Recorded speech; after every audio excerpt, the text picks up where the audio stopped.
Salam la famille, toujours pas d'intro, toujours un plaisir de parler football, surtout après les éliminations du Real Madrid en Ligue des Champions. C'est la deuxième saison de suite où le Real se fait éliminer en quart de finale de Ligue des Champions. La saison dernière, c'était face à Arsenal et cette saison, c'est face au Bayern. 2-1 à l'aller, 4-3 défaite au retour. Par contre, ce match retour-là, les gars, c'était pour moi l'un des meilleurs matchs de Ligue des Champions cette saison.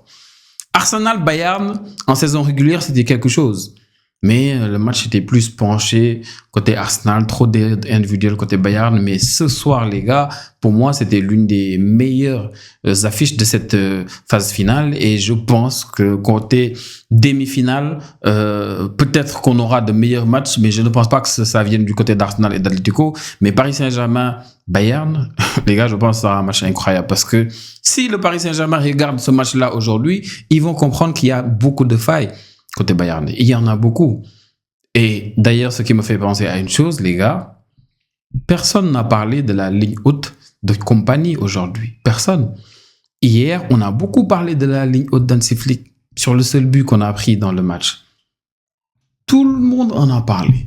La ligne haute d'Hansi Flick, comment tu laisses la ligne aussi haute? Tu as mis 2-0, pourquoi tu mets la ligne aussi haute? Les gars, aujourd'hui, ils sont revenus 2 fois dans le match. Le Bayern, 2 fois. Et ils ont quand même toujours gardé cette ligne-là. C'est pour vous dire, il y a beaucoup d'autres clubs où la ligne, elle est haute. Mais devant les attaquants, ils mettent les occasions de but. Pourtant, le Real a été très efficace aujourd'hui. En première mi-temps, c'est 3 tirs cadrés, 3 buts. Pour vous dire, c'était une folie. Beaucoup d'erreurs individuelles, encore une fois, côté Bayern. Au début du match, tu avais du mal à te dire, non, en fait, le Bayern, ils sont à l'Allianz Arena. Non. Moi, je pensais à un moment donné qu'on était au Bernabeu. J'ai rien compris. Neuer, dès les premières secondes de jeu, il fait n'importe quoi. Arda Güler te met un but somptueux. Incroyable. Et juste après, naturellement, tu as ce corner-là où tu comprends pas le placement de Lunin. Lunin, en fait, avant même que Pavlovic il ne mette la tête, Lunin, il était déjà dans ses cages. Donc, laisse tomber. Et après, derrière, tu as ce coup franc sublime. Pop. Je suis d'accord que sur le coup franc, Neuer, voilà, en fait.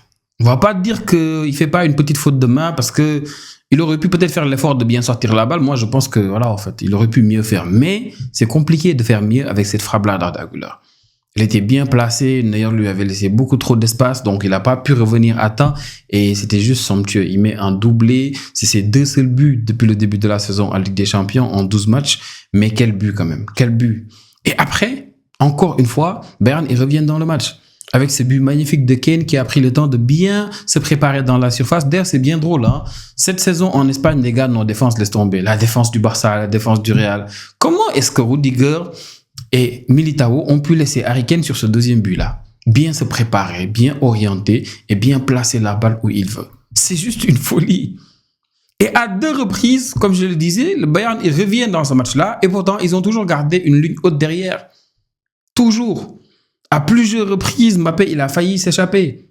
Et derrière, tout comme Upamecano, n'ont pas pu bien gérer après la couverture. Upamecano est revenu une fois où il a contré la balle. Après tout le reste, c'était compliqué. Mbappé, des fois, il avait ses chances. Il y a des moments où il glissait. D'ailleurs, on ne comprend pas pourquoi Mbappé, à chaque fois qu'il se retrouve dans la surface, dans une position de frappe, il glisse. Soit il glisse, soit il se couche et après il tire. J'ai rien compris.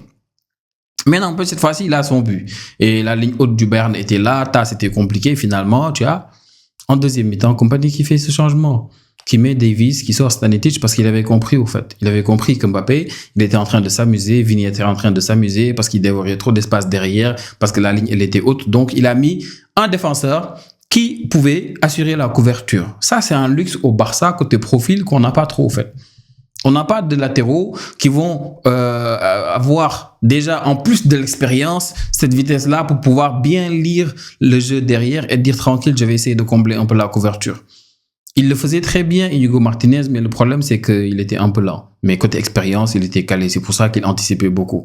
Exceptionnel Inigo Martinez. Malheureusement, après, il est parti à Al Nassr. Bref, c'était un match incroyable, les gars. C'était un match incroyable. Après, en deuxième mi-temps, il y a eu moins de folie parce que les 2 équipes se sont rendues compte du fait que, voilà, en fait, ça partait dans tous les sens.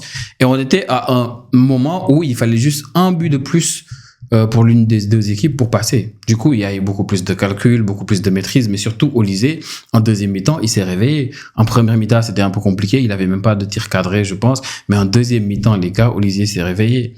Et regardez ce qu'il nous pond en deuxième mi-temps. Quel match en deuxième mi-temps de Olysée. Il a beaucoup tenté. Il a montré à quel point il était à l'aise dans les petits espaces. Il est allé jouer en 10. Il est allé combiner un peu partout avec les Luis Diaz et tout ça. Mais surtout, le but qu'il nous met, au fait. Le but qu'il nous met, les gars. Incroyable. Mais parlons aussi de la deuxième mi-temps. Parce que les erreurs individuelles, les gars, il y en a eu aussi en deuxième mi-temps. Upamecano, il y a ce contrôle-là qu'il essaie de faire avec son pied droit. Et après, il y a Vinicius qui a failli s'échapper. Tu comprends pas. Beaucoup d'occasions aussi. Mbappé, il a une occasion où il y a Trent qui lui fait un centre magnifique au deuxième poteau, où il se rate un peu. Voilà. Mais quel match. Quel match. Moi, avant ce match, je vous le cache pas, avant le début du match, pour moi, c'était évident que Bayern, ils allaient passer. Mais je pensais qu'ils allaient passer plus facilement que ça, en fait. Je pensais pas voir, en fait, ce Real-là poser autant de problèmes au Bayern. À un moment donné, on pouvait le voir en deuxième mi-temps que Bayern, ils étaient devenus bien plus prudents. Rien à voir, ils sont devenus bien plus prudents. Et là, tu commençais à ressentir des choses qui te faisaient un peu mal au match aller. En deuxième mi-temps, Luis Diaz, je ne le reconnaissais plus. Et avant son but en deuxième mi-temps aussi, je le reconnaissais un peu plus. En première mi-temps, il avait fait un meilleur match, comme le match aller d'ailleurs. Et en deuxième mi-temps, c'était un peu mou. Mais quand Bayern, il se disait, voilà, il multipliait les occasions, les meurs qui étaient exceptionnels à droite, tu as eu Musiala qui est venu aussi, il y a eu Camavinga qui est rentré. Camavinga, je pense qu'il remplace Arda Güler si je ne me trompe pas. Mais les gars, Camavinga. Déjà, la première faute, quand il tire le maillot de Olysée, il le piétine aussi, tranquille, il y a un carton jaune là-bas et on passe.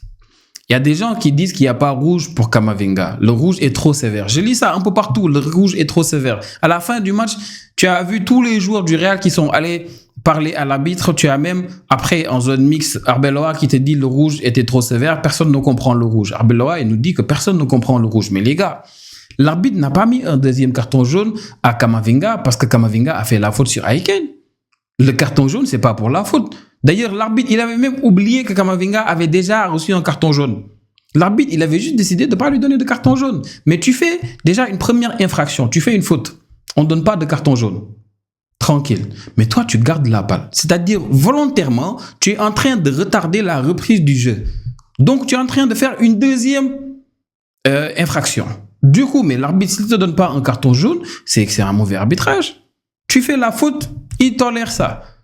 Tu gardes la balle, tu retardes volontairement la reprise du jeu, il te met un deuxième carton jaune et basta. Lui, il avait même oublié que tu avais déjà reçu un premier avertissement. C'est les joueurs du Bayern qui disent, mais c'est son deuxième carton jaune. Et là, il met le rouge. Du coup, je ne peux pas comprendre comment on peut m'expliquer que ça, c'était sévère, les gars. À quel moment c'était sévère? J'arrive pas à comprendre. Bref. Il s'est passé des dingueries aujourd'hui. C'est un match que j'ai kiffé, mais il s'est passé des dingueries. Après, naturellement, après ce carton rouge-là, mais surtout après le fait qu'on a vu que l'arbitrage n'était pas top aussi. Hein. Hier, notre arbitrage n'était pas top. Aujourd'hui, l'arbitrage, c'était pas fou. Hein. Il y a beaucoup de joueurs du Real qui ont un peu, voilà, en fait, joué avec le fait que des fois, l'arbitre, voilà, les arbitres, ils font n'importe quoi. Donc, les Rudiger, les Militao, j'ai vu pas mal de fautes où ils auraient pu être sanctionnés. Mais naturellement, voilà, les arbitres, ils sont bizarres. Maintenant, naturellement, après ce carton rouge-là, il y a beaucoup plus de boulevards. Et ils en ont profité. Tu as ce ballon-là qui a coulissé, qui a quitté le côté droit, qui est parti vers Musiala, qui a servi, qui a fait un petit 1-2 avec Luis Diaz. Et les gars, cette balle était incroyable, bien enroulée. Elle était contrée. Certes, cette balle, elle a été contrée par Militao, mais bien enroulée. Lunin, il n'a pu rien faire. But incroyable. Et après, quand il y avait encore plus d'espace, quand ils étaient en train de tout faire pour mettre ce but-là, pour revenir dans le match, le Real, il y avait plus d'espace pour Olysée. Olysée, il s'est régalé. Le duel avec Mendy aujourd'hui, j'attendais à ce que vraiment Mendy galère un peu plus. En première mi-temps, Mendy était un peu trop à l'aise. En deuxième mi-temps, il avait bien un peu plus de difficultés, je pense. Mais voilà, en fait, je pense par moment, ils ont essayé de bien contenir Olysée.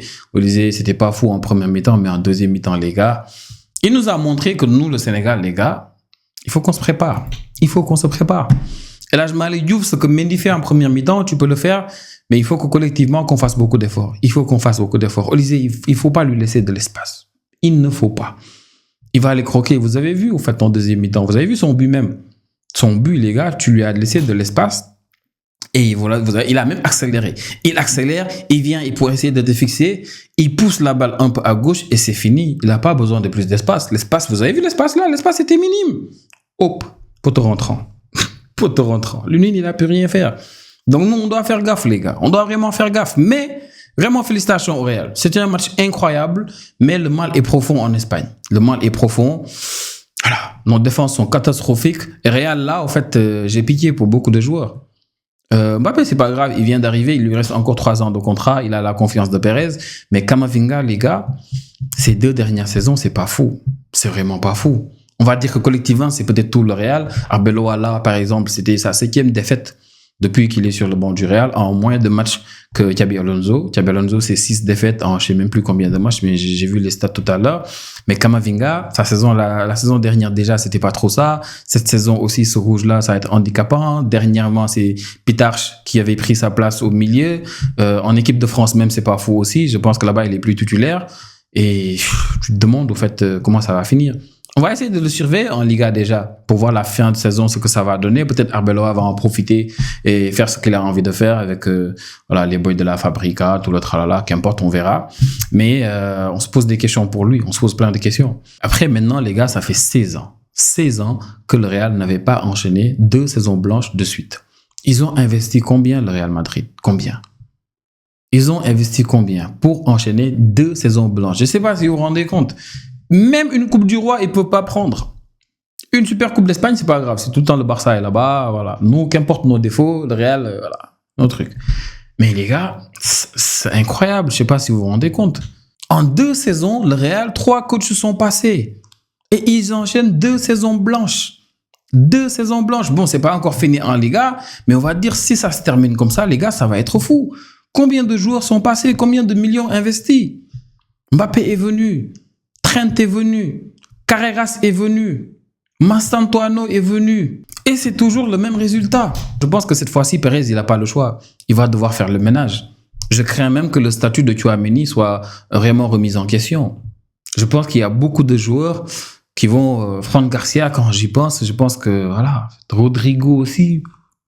On verra. Mais au milieu, déjà, pour moi, il y a beaucoup de choses à faire. Arda Güler, par contre, nous a montré aujourd'hui qu'il y a peut-être des choses à faire avec lui. Je vous le disais la dernière fois. Les derniers matchs que j'avais regardés du Real où c'était vraiment fou, à part le match dont je vous ai parlé la dernière fois, les 4-1 face à la Real Sociedad, il n'y avait pas Mbappé. Et avant ça, à part les matchs où il n'y a pas Mbappé, avant ça, la dernière période où je me rappelle où le Real enchaînait vraiment de super bons matchs, c'était en début de saison quand il y avait Xabi Alonso et avant le retour de Bellingham. Et il y avait Arda Güler. Il comptait beaucoup sur Arda Güler quand Xabi Alonso était là. Malheureusement, après Arda Güler, voilà, en fait, il a vu le retour de blessure de Bellingham. Il avait un peu perdu sa place. Bellingham qui a eu un début de match compliqué. En deuxième mi-temps, il essayait de lever un peu le niveau. Il essayait de gérer, mais c'était un match compliqué pour lui. Quand Real Vinicius aussi a un match compliqué aujourd'hui, qui s'est beaucoup plaint. En fait, je sais pas. Je pense que des fois, ça sort un peu de son match. Malheureusement, il s'y prête à ce jeu-là. Après, il est perdu. En deuxième mi-temps, il y a des opportunités qu'il a. Vous avez vu la balle où il dévisse son tir de son pied gauche. Voilà, en fait. Des fois, tu comprends pas. Mbappé te rate beaucoup de choses, même si, bon, il met ce but-là, qui était pas compliqué pour lui, mais il te rate de ces choses. C'était une passe même de Vinicius, d'ailleurs, ce but-là. Mais ça reste encore, au fait. Ça reste encore au Real, même si aujourd'hui, c'était un match très ouvert des deux côtés, en première mi-temps. Et ils en ont profité pour mettre 3 buts. Le Real, c'était pas suffisant. Et pour moi, c'était les seuls enseignements qu'il fallait tirer de ce match-là. Pour moi, ce serait dommage de vouloir penser que c'est le carton rouge qui fait que, voilà, en fait, le match change. Oui, le carton rouge a ses conséquences, mais le carton rouge était justifié. Le carton rouge, c'était pas sévère de la part de l'arbitre. Non, c'est juste que Camavinga a fait n'importe quoi. Et il faut l'assumer. Il a juste fait n'importe quoi. De toute façon, en Espagne, le Real comme le Barça, les gars, les équipes qui sont là, en demi-finale, tu as minimum 2-3 équipes qui sont meilleures que le Barça et le Real collectivement. Donc pour moi, le Bayern mérite sa place, le Paris Saint-Germain mérite sa place, Arsenal mérite sa place, Atlético mérite sa place. Donc là, on va vers les demi-finales et ça va être drôle au fait. Déjà, la demi de Harambol, Arsenal, Atlético Madrid. Je sais pas si vous vous rendez compte. Ils ont fait 0-0 aujourd'hui, Arsenal contre Sporting, l'ancien club de Goicoès. Ils ont fait 0-0. J'ai pas regardé le match, mais apparemment le contenu était je suis pas choqué. Je suis pas choqué. Maintenant, félicitations à Arteta. Si je me trompe pas, c'est la 3e saison de suite où il fait minimum demi-finale de Ligue des Champions. Peut-être que je me trompe. Je vais essayer de vérifier avant de dire n'importe quoi. Minimum quart de finale. Quart de finale, je pense. Je vais pas dire demi-finale, je vais dire minimum quart de finale. Maintenant, je vais vérifier. J'ai pas envie de me tromper. Donc, filtre Ligue des Champions. La saison dernière, je sais qu'ils ont fait truc. Donc, contre Arsenal, c'était en quart de finale. Contre Bayern, il y a 2 ans. Donc, contre Bayern, c'était en quart de finale qui sont sortis il y a 2 ans. Donc, ça fait 3 saisons de suite qui font minimum quart de finale. Arsenal. Du coup, là, les voir en demi-finale pour la 2e saison de suite, les gars, c'est mérité. Pour moi, c'est mérité. Je pense maintenant, le grand challenge, ce sera de défier des équipes comme l'Atlético. Je pense que l'effectif de l'Atlético, les gars, c'est juste fou, en fait. Et quand ils veulent pas jouer, ils vont pas jouer. Maintenant, je pense que Arsenal, ils ont une défense qui fait moins d'erreurs par moment, surtout quand on leur demande pas de garder la balle. Maintenant, l'attaque actuellement de l'Atlético Madrid, rien à voir avec ce qu'on a à Arsenal, rien à voir avec les Gyökeres, les Trossard, les Madueke, les trucs là, le boy Martinelli à gauche qui fait tout et n'importe quoi. Saka, je sais même pas s'il pourra venir, je sais même pas s'il va jouer ce match-là. Je sais même pas s'il est encore blessé. Je pense qu'il a pas joué ces derniers matchs. Odegaard aussi, je sais pas, mais on verra en fait. Ce sera intéressant. De l'autre côté, Paris Saint-Germain, Bayern. Ils se sont déjà affrontés cette saison. En saison régulière, c'était la victoire du Bayern, je pense 2-1, si je me trompe pas. Mais on verra, les gars. On verra. Pour moi, ce match-là nous dira beaucoup de choses par rapport à qui va gagner la Ligue des Champions. Parce que si le PSG passe, ils seront favoris. Si le Bayern passe, ils seront favoris. Mais ça va dépendre aussi de ce qui sera en face. Si c'est Arsenal en face contre le Bayern, les gars, c'est une affiche aussi qu'on a déjà vue. On sait qu'Arteta, il a les moyens avec son Haramboul de faire avec. Même si il avait montré beaucoup plus de jeux en saison régulière quand ils se sont affrontés. Bref, ce sera incroyable, les gars. Je suis un homme heureux, je vous le cache pas. Le Barça est sorti, on nous a beaucoup trollé hier. Mais en Espagne, on se connaît. On savait juste que nous, c'était un jour avant eux. Mais on savait que le Real, tôt ou tard, ils allaient venir nous rejoindre. Donc, ça fait plaisir de vous voir éliminer en quart de finale, mes amis merengues. Tranquille, on va continuer en championnat. On va faire nos matchs tranquilles. On se connaît entre nous. En Liga, les gars, c'est catastrophique nos niveaux dernièrement. On ne mérite pas d'être en demi-finale de Ligue des Champions. Laissons les autres faire leur truc. Et nous, on va se préparer davantage pour la saison prochaine. Les gars, j'attends vos avis sur ce match. Ceux qui ont regardé le match d'Arsenal, s'il vous plaît, dites-moi ce que vous avez pensé de ce match. Parce que je ne l'ai pas regardé du tout. Même si, bon, j'ai un peu pitié si vous avez regardé le match d'Arsenal. Parce qu'à côté, il y avait un spectacle incroyable. N'oubliez pas de vous abonner, les gars. Prenez tous bien soin de vous. Ciao, ciao.